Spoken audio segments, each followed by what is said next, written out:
What is up, guys? Welcome back to a new Dawn of War Soulstorm cast brought to you by Dusty Minister. For this one, guys, we got a matchup Necrons versus Dark Eldar. On the top hand side, we got Angry Hedgehog, aka Theblastfurnace. You already know who this guy is. I've been casting his games like I don't know how many times at this point. Really strong Dark Eldar player for sure. Definitely one of the strongest that we have currently.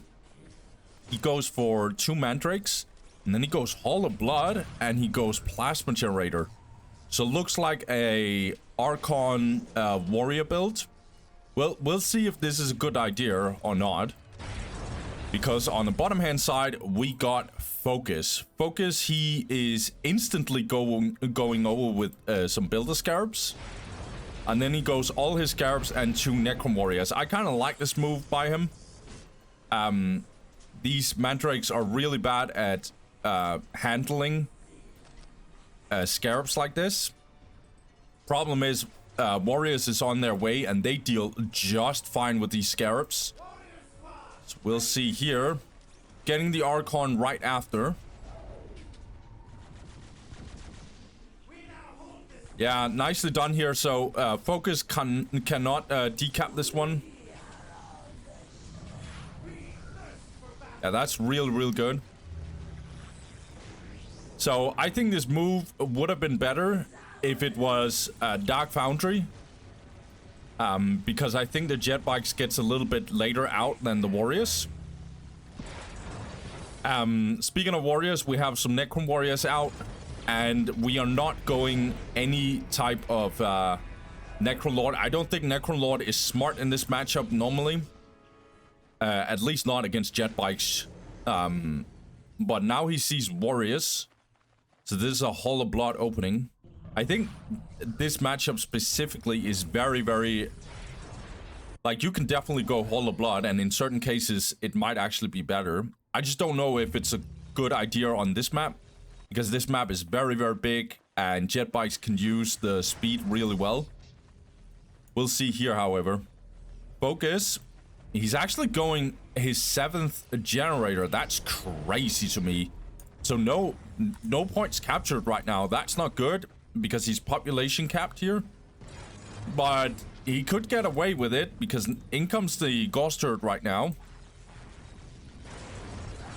Yeah, Archon coming in here. I think this Ghost Turret will actually get finished in time. Yeah, it will get finished in time. These warriors has to disengage. Okay, so not so bad by Focus whatsoever. Yeah, and he's just getting better and better economy, so that's pretty good. And he's getting his obelisk. However, these warriors got kited to death. So they're definitely not having a good time either. So now it's time for a Blast to actually deal some significant damage here. Decent kiting, he has to be very careful. Warriors deal disgusting damage, but they're also really squishy. These mandrakes just have to keep on focusing these Builder Scarabs. Which is problematic because that means they can't capture a critical location. There are so many games that goes down, that comes down to critical location control. Archon frontlining against this Ghost Turret. He's literally the only guy who can do it. He's also relatively tanky. And he has the Animus, whatever, the Root, where he can heal. Which is really disgusting. It heals all the units in the squad, basically. Okay, so these Scarabs are getting focused here. Left and right, these warriors has to disengage. But in comes the Archon. Sorry, there's just so much going on here, so I keep forgetting to talk about the players. Because this is Focus. I don't think I've casted any Focus games. He's not a consistent top 10 player. Like, he's not like super next level pro player, but he's consistently top 50 on the ladder. So obviously a really strong Necron player. Necrons is his main race. So he's definitely a very, very, very competent player in Necrons here. So as you can see, all these Necron warriors, they're taking loads of damage. And they're getting focused 24/7, no pun intended, by the way. And they are just healing Archon's squad to full. Nicely done here. This is such a brutal pressure here by by Blast. He's going in with the Mandrakes, focusing these Builder Scarabs right now. And Focus is just desperately trying to get up his Ghost Herd. He needs Flayed Ones badly, I feel like. Or at least one squad of them. Necron Lord is out. He's been out for a while now. Let's see here. The Warrior Squad. Apparently he's going to capture this. Interesting. Let's see what Blast is going to do here. He has pretty good economy. 110 to plus 20. I don't know if he... Yeah, I think he has... Oh, he's tier 2. Jeez, dude. That's really good, actually. That is bonkers. So he has been tier 2 for a while now.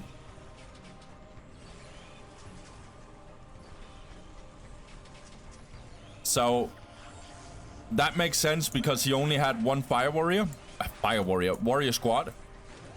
There's so many warriors, fire warriors, Necron warriors, warrior squad.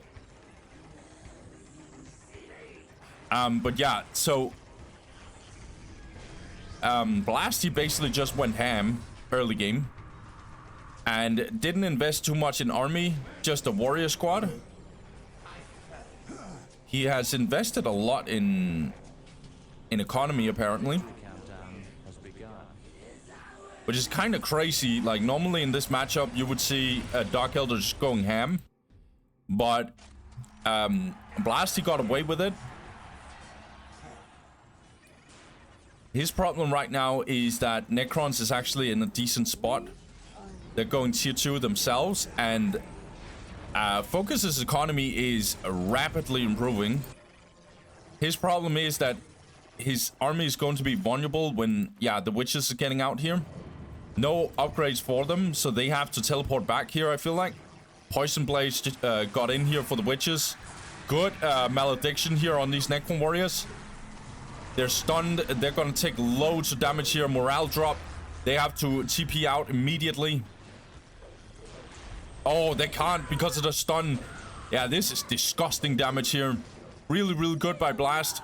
He basically just chains he changed his abilities. Chain, as in chains on your hands or your arms. He chained them correctly. Goddamn, English is hard. So they're stunned in the maximum amount of time, basically. Now you get more incubuses. Yeah, so he's getting an extra torture slave so he can harvest more souls. Yeah, Splinter Cannons. Splinter Cannons is actually surprisingly good on Dark Eldar, which is actually deal disgusting damage in range compared to what they're supposed to. Especially their veteran leader, or the succubus here. Really, really strong Splinter Cannon here. Or at least that's my experience. I don't know the numbers. Okay, Flayed Ones is out, which is probably a good idea because they're badly needed, I would say. I want to say that this ability is called Blood Rush or something. But I don't think... I don't know what this is called, but it was used. Really strong, removes morale problems. I think it even makes them morale immune, that they can't take morale damage. And then it obviously gives them attack speed and just movement speed in general. But as you can see here, they're actually in range here, this backline here. Witches obviously deal more damage in melee, but it's not by much, to be honest. Even when you see these numbers, it's actually significantly better on range. But the reason why I say it the other way around is because of the poison blades. So let's focus a little bit here. Speaking of focus, he actually gets over here and tries to do a counterattack. Good move, I actually think, because Blast has to do something about it. And this defense here by Focus is real good. It's coming out with a Destroyer right now. Really, really good. The later stages we go, the worse this obviously gets for Dark Eldar. Okay, Necrons are getting focused here. Again, really, really good Malediction here. Destroyer, however, is out, as I said. It's gonna get tied up, I think. No. Said we're just gonna finish off this Necron Warrior squad here. Destroyer needs to get the hell out of here. Good. Oh, these warriors are really, really low. Need to be careful. There's no reason to throw them away. Oh, Blast, you need to control this one. Nah, that guy is definitely dead. Okay. Just juked this Necron Lord like a boss. Okay. Okay. That was kind of cool.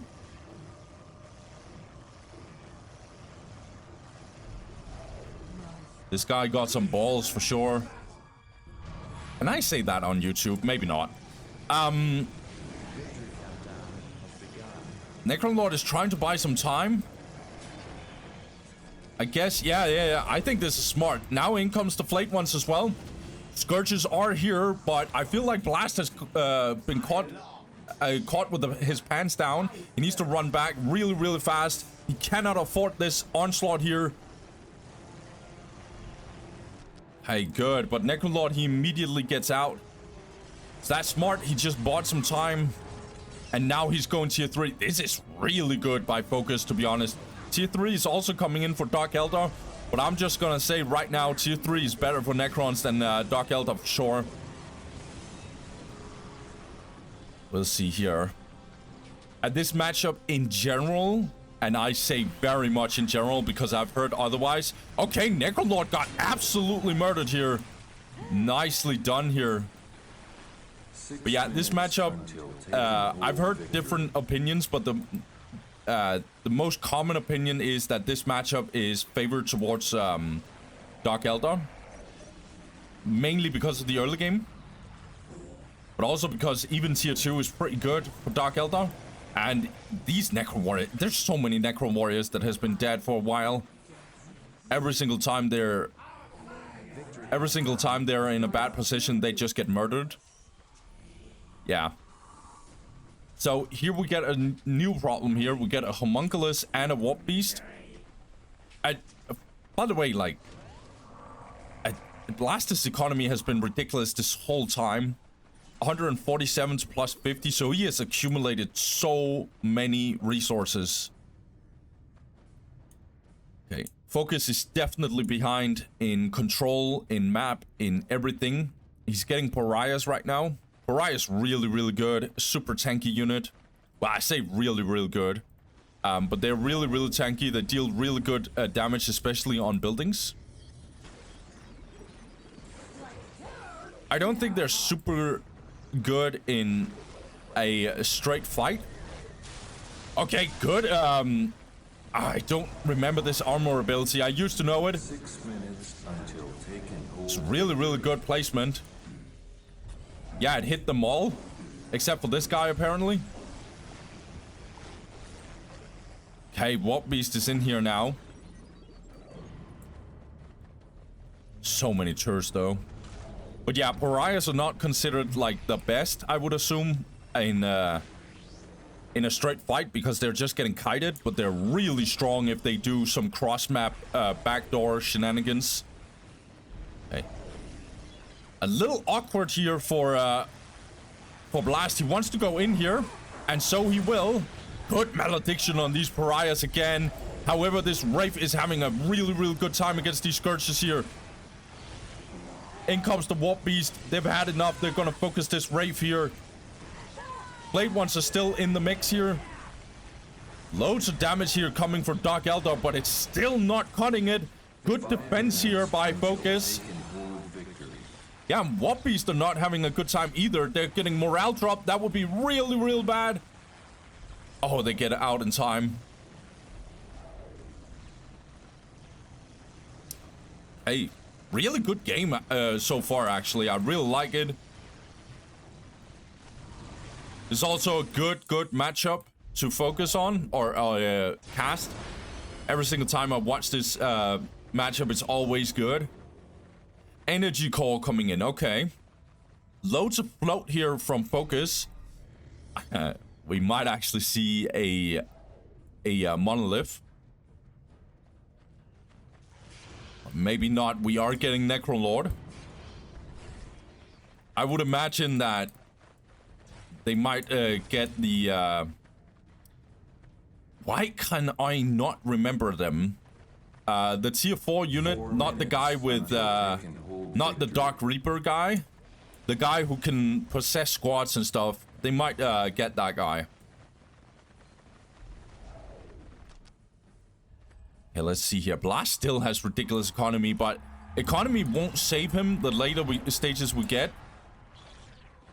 One thing, though, that's very important is that these Warp Beasts does not get into the mix where it's gonna be a problem for focus because they are dealing stupid damage here. And speaking of damage, we have an engagement in here. Pariahs might be caught off guard a little bit. This Wraith is trying to get into the mix here. Malediction is really effective. Problem for Blast is that he's down in this negative cover and these destroyers are having a good time. But what is going on in the back line here? Now we got these Warp Beasts. They're absolutely destroying these turrets. Really good backdoor here. Fighting from different angles here. It's really good. Necrons is caught with their pants down right now. Another Ghost turret will go down. Look at this damage from these Warp Beasts here. This is what I talked about earlier. Forbidden Archive is also getting attacked here apparently, but Plasma Generator should definitely be focused. In comes the Necron Lord. He's trying to tie up some guys even though his morale dropped. Scourges are immediately jumping out. Okay, now we have the focus here. Armor break on this Greater Summoning Core here. Yeah, so much damage going down on focus here, but in comes the Monolith. This Greater Summoning Core went down. And Blast has to leave. He cannot afford to, like, get into the mix of this monolith here. He needs to get the hell out of here. Oh my god. Really good by focus here. Okay, are we getting a tier 4 fight here? I feel like we are. Nope, it's just getting an extra Dark Foundry. No Soul Cage yet. No. Is this the moment where Blast is going to lose it a little bit? Is he going to lose control over this one? He did so much damage to Focus, but Focus is still having a good time in terms of economy. He has his globals. He's been really good at keeping up his economy this whole game, actually. And now this Tower of Loathing is going down.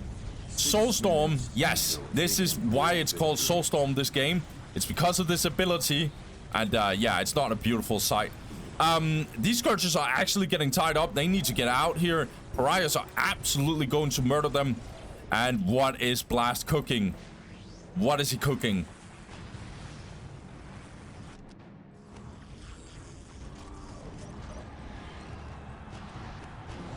Yeah, Ravens, okay. Okay, Blast has had enough. He's gonna do the backdoor here. What is Focus going to do here? Does he see it coming? Looks like he sees it coming. He's getting a lot of Ghost turrets here, but is it too late? I think Blast is gonna get in fast, quick, and effectively destroying what Necrons might have here. But we'll see here. In comes the Ravens here. They gotta focus these Ghost turrets. They don't deal the best damage to them, and instead the Warp Beast is actually morale dropped. But these Warp Beast, on the other hand, is having a good time here. What is going to happen here? It's going to be a lot of damage being pulled down to Necrons. However, this Warp Beast cannot... yeah, it can't make its mind up. And now this Restored Monolith is getting into the mix here. We are getting Immortals. They want to focus these Ravens here, hopefully.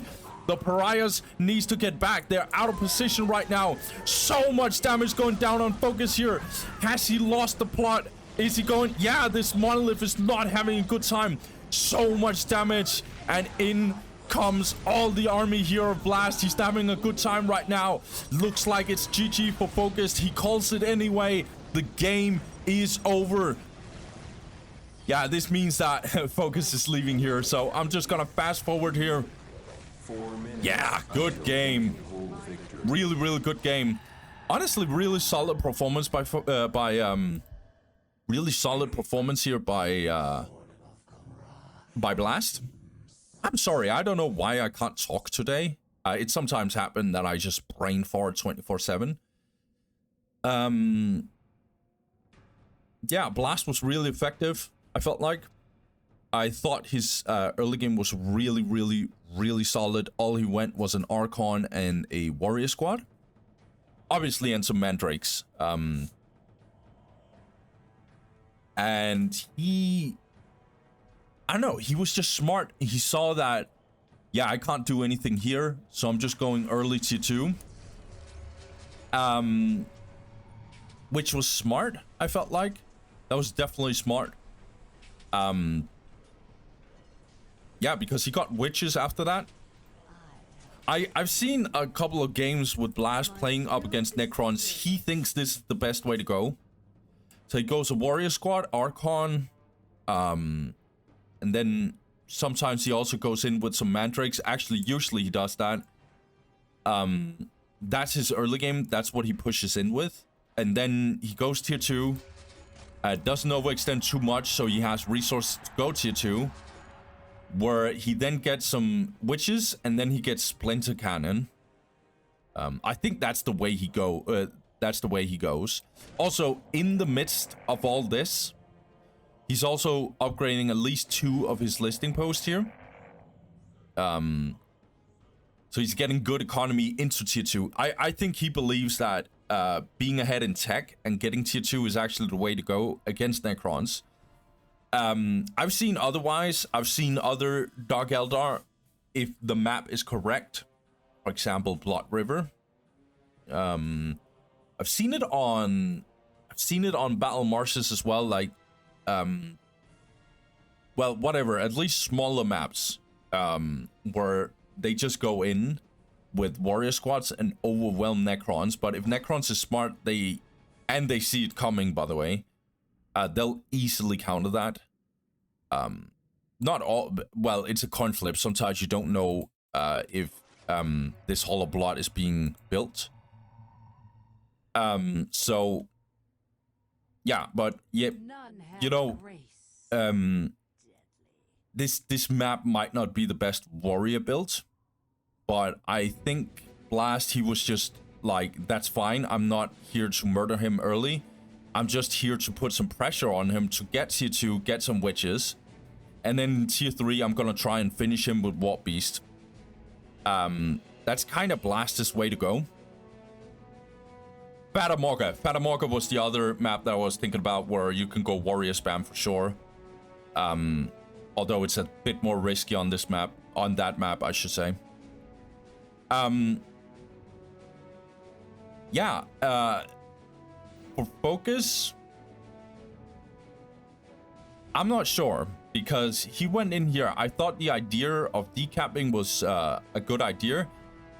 Well, in hindsight, it wasn't, but he doesn't know if this is a warrior build. So warriors got out early. I know that jet bikes would get out early as well, but a warrior squad very early on, just 3 members going up against 1 jet bike. If you have to compare them, the jet bike actually deals less damage. It's just when you stack up jet bikes and how fast they are on the map, that's what jet bikes are really... yeah, that's why jet bikes are broken, but... Or at least very strong, I should say.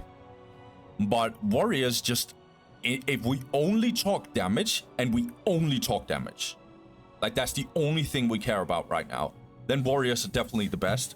The reason why I keep on talking about that is that this Scarab squad could have easily decapped this one if it was a jet bike that was on its way. And by the way, if it was, it would have also been a little later out, I think. But regardless, I think this decap would have easily happened. But the Scarab didn't even get to do much other than delay the critical locations a little bit being captured. Another thing, speaking of these critical locations, I know this is very hindsighty, but I think the Scarabs from Focus should have been out a little more. You cannot afford just giving these critical locations out for free. I'm not saying it was completely for free, but very close to being for free. Because this is 1, 2, 3 points. That is basically this one here. Capture a point, get a listing post, and then upgrade the listing post. That's what these 3 critical locations are. Sometimes people don't even think about these critical locations, but they actually give resources. It's not just, you know, taking hold. And I know all of you watching right now, you know that. But subconsciously, some of you might not think about that. I think I'm not gonna judge my audience. Maybe it's just me. So I think I would have liked to see that a little more from Focus. I liked some of his plays in, you know, some of his counterattacks. Sometimes he went over here. He even went deep in with his Necron Lord and stuff. Also, this is what I actually think lost focus the game was when he went over here with his warriors and they just got absolutely obliterated because of malediction and stuff. I don't think he saw it coming that tier 2. Maybe he did actually. Nah. If he knew that Blast was tier 2, then there's no way he's here. He should have teleported instantly out. I know this is like a small thing, but it's just like Archon. He knows that he has Archon, and there's no way that Archon in tier 2 doesn't have the malediction and stuff. So your warriors would have been killed. Also, he didn't have warrior upgrade. Not saying that is bad, because he was going tier 2. The thing is, you need to respect the fact that when you don't have that upgrade, yeah, your warriors are probably going to get completely wiped. And it happened several times. I can't come up with it right now, but he had so many warrior wipes, and he would have needed those warriors to defend his base. So you could say that he should be more patient. I know this is hindsighty, but it should be the Necron Lord and some flayed ones that should probably do the thingamajiggies in trying to do some backdoor shenanigans. You can use the warriors, but you need to teleport instantly out when you're either under attack or the Archon is coming in with some army and just murdering you. Because you cannot afford losing your warriors like that. What else? What else? I don't know. He went really ham on eco. I don't think that inherently is bad. I'm just saying it is usually something that's a bit risky. Also in tier 3, I think he might have needed a extra monolith. Because normally when you go for this, I want to say awakened monolith, but I have a feeling that's wrong. Restored monolith, sorry, that's actually what it's called. When you go that, you're not producing anything. And also, you need more production in general. And you're under attack 24/7. And I saw, like, he had a lot of float. He could have easily gotten a monolith or something like that. All of this is like small things. I'm not even sure if all the things I say is something that's going to be beating Blast. And I would even say I could be wrong. I always say this, guys. I'm not a pro player, right? I'm just giving you my thoughts. What else? Is there other stuff I want to talk about? Honestly, I don't think so. I think this was a good game regardless. So, yeah, I'm gonna just say, guys, thank you guys for watching. Have a good one. Peace.